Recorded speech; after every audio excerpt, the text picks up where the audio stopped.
What's up, y'all? I just wanted to take a second to share some thoughts on some conversations I've been having with a few artists about being authentic. And one point that I think we all walked away from is that you really have to be okay with getting uncomfortable with yourself so that other people can become more comfortable with you.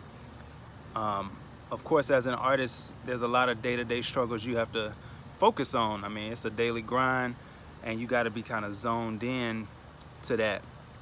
However, I know a lot of artists that have been releasing music for a while, and they still feel like they're struggling to connect with those true fans, those loyal fans that'll stick around and support them.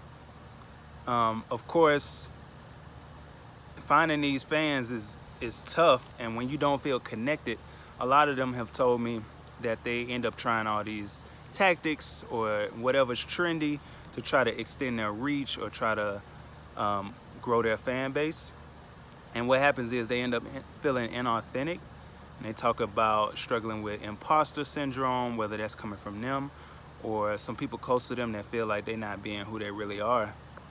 And I recently ran across this article talking about Kendrick Lamar and how some of his fans talked about how his music saved their life.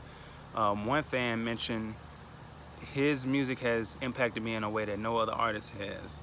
And Kendrick Lamar in one of the videos talked about, this is the reason why I create music now. He brought the fan on stage and pointed her out and said, these are the reasons, you all are the reason that I create now. And of course, these fans are gonna have a lifelong connection with him and his music.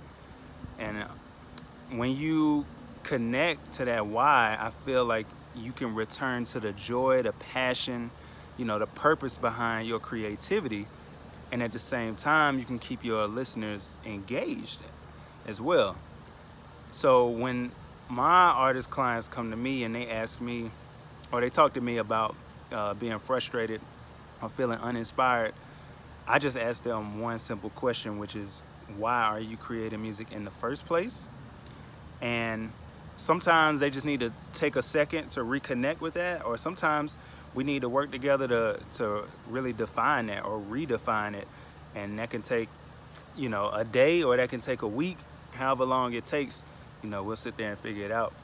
But I'm curious from you, how many of you feel like you have found, that true fan base, you've kind of tapped into it, or you're starting to, or how many of you feel like you haven't even thought about it?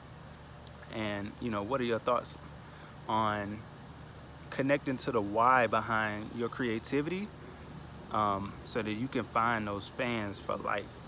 Let me know what you think. Peace.